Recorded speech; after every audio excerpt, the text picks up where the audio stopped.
Bienvenue, mes chers élèves. Ce cours présente des règles qui gouvernent le pluriel des noms composés. Alors, dans un premier temps, on s'interroge sur la notion d'un nom composé. Finalement, qu'est-ce qu'un nom composé?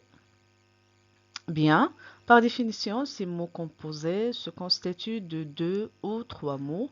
Alors, nous allons nous intéresser particulièrement à ceux qui sont avec un trait d'union. Oui, alors on va découvrir ensemble la leçon. Regardez bien ces exemples.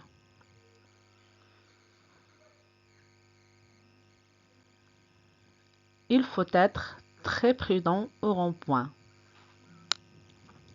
Généralement, il y a des garde-fous sur les ponts. Les appuis-têtes amortissent le choc en cas de collision. Regarde bien les mots qui sont en couleur.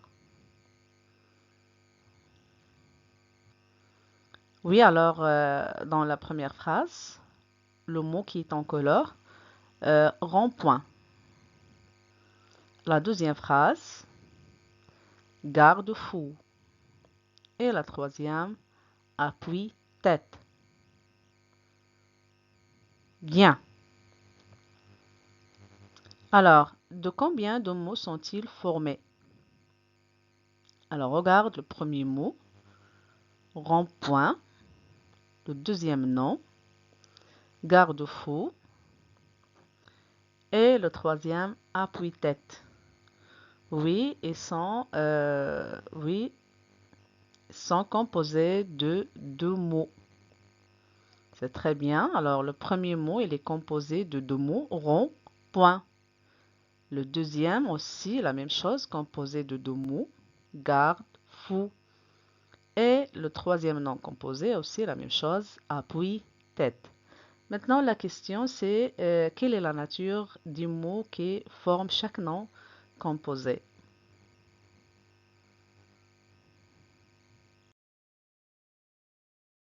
Dans cela, le nom composé peut se constituer d'un nom plus nom, adjectif plus adjectif, nom plus adjectif, verbe plus verbe, verbe plus nom, adverbe plus nom, nom plus préposition plus nom. Alors, comme vous voyez là, alors le nom composé est formé de trois mots. Nom plus proposition plus nom.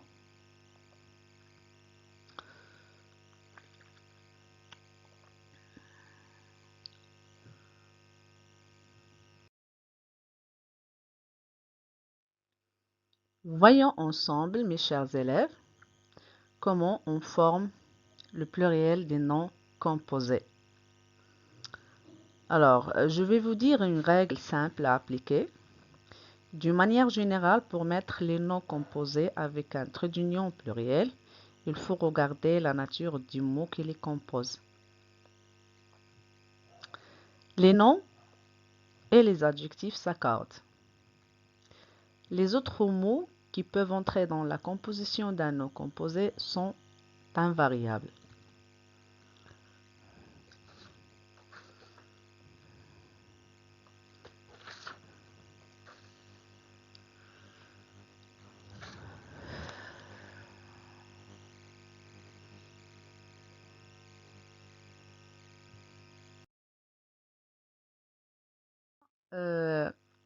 D'un nom composé et nom plus nom, adjectif plus adjectif, nom plus adjectif, les deux mots s'accordent. Cela veut dire qu'ils prennent la marque du pluriel.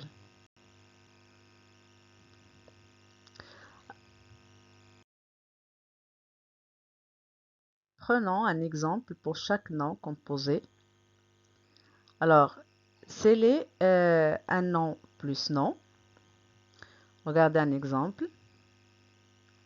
Un chou-fleur. Alors ici, le nom composé est constitué de deux mots. Chou, fleur. Alors, le pluriel devient des choux-fleurs. Alors, les deux mots qui constituent le nom composé prennent la marque du pluriel. Alors, ils s'accordent. Alors, la même chose, c'est le nom composé est un nom plus adjectif. Prenons un exemple. Un coffre fort. Regardez, il est constitué d'un nom, coffre, et adjectif fort. Alors, bien sûr, ils s'accordent. Alors, les deux mots prennent la marque du pluriel. Alors, il devient des coffres forts. Regardez, la marque du pluriel est en rouge. Des coffres forts. Bien. Alors, si le nom composé est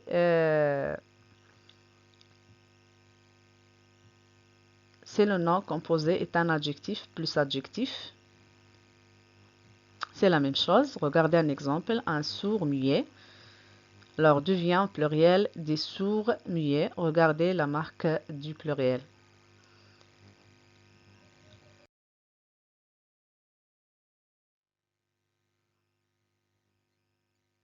Dans le cas, un nom composé est verbe plus verbe. Alors, bien sûr, le pluriel ne change pas de ce nom composé, ne se varie pas, elle ne s'accorde pas parce qu'il est composé de deux verbes qui restent invariables. Alors, regardez un exemple, un laissez-passer devient des laissez-passer, alors aucune marque de pluriel parce qu'il est invariable. Alors, la même chose pour le cas d'un nom composé est un verbe plus nom. Alors, prenons un exemple, un garde-fou. Alors, ce qui va changer dans ce mot-là, pluriel, c'est bien sûr le nom. Toujours le nom, bien sûr, va prendre la marque du pluriel. Et bien sûr, le premier mot qui constitue le nom composé est un variable parce qu'il est, bien sûr, verbe. Alors, la même chose pour un nom composé est un verbe plus nom. Prenons un exemple, un après-midi. Alors, ce qui va changer ici, c'est midi. Alors, midi, il va prendre bien sûr la marque du pluriel. Il est en rouge. Alors, l'adverbe ne se varie pas. Finalement, dans le cas, un nom composé se constitue d'un nom, préposition plus nom.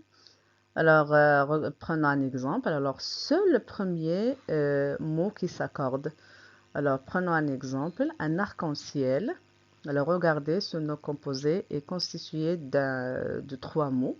Alors, nom plus préposition plus un autre mot. Alors, il va, bien sûr, ce qui va prendre la marque du pluriel, c'est le premier nom. Alors, il devient des arcs-en-ciel. Regardez, la marque du pluriel S, c'est le premier mot qui s'accorde. Bien, alors prenons un autre exemple. Un nid de poule. Alors, toujours le nom composé est constitué de trois mots. Alors, il devient bien sûr au pluriel des nids de poule. La marque de pluriel, c'est toujours le premier mot qui s'accorde. Bien.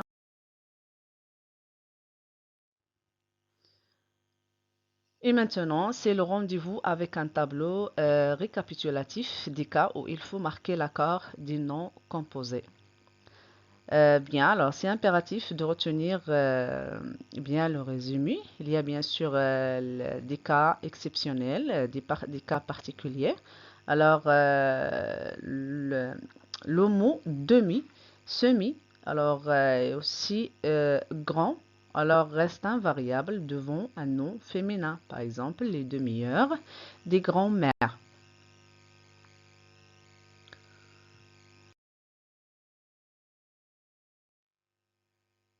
Appliquons maintenant comment on va mettre le pluriel des noms composés suivants. Premier exemple, un abat-jour. Alors, comment on va mettre bien sûr ce nom pluriel? Regardez d'abord la composition de ce nom composé. Alors, elle est composée d'un bien sûr verbe et d'un nom. Bien sûr, ce qui va prendre la marque du pluriel, c'est, ou bien ce qui va bien sûr être accordé, c'est le nom. Regardez la marque du pluriel.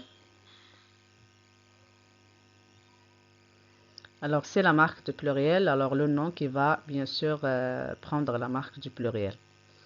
Bien, prenons un autre exemple. Un chef d'œuvre.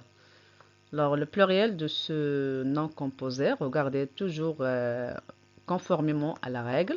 Toujours, alors il se constitue de trois, d'un nom, d'une proposition et d'un nom. Alors, conformément à la règle, alors c'est le premier mot qui va bien sûr prendre la marque du pluriel. Alors, ce mot-là devient au pluriel alors des chefs d'œuvre. Regardez la marque du pluriel. S, le premier mot, prend la marque du pluriel. S, c'est le premier mot, bien sûr, qui va se varier. Bien. Alors, passons à notre exemple. Un rond-point. Alors, regardez toujours la composition de ce nom. Alors, elle est composée, bien sûr, de deux mots. Alors, la nature de ces deux mots sont, bien sûr, des noms. Alors, toujours, on a déjà vu que, conformément à la règle, les noms s'accordent. Alors, il devient bien sûr des ronds-points. Alors, les deux mots s'accordent. Les deux mots prennent la marque du pluriel. Alors, un autre exemple, un repose-tête. Alors, ce qui va bien sûr prendre la marque du pluriel, c'est tête. Alors, puisque c'est le nom qui va s'accorder. Bien. Voilà, pour vérifier que vous maîtrisez le pluriel des noms composés, alors je vous ai choisi un exercice. Alors, bonne chance.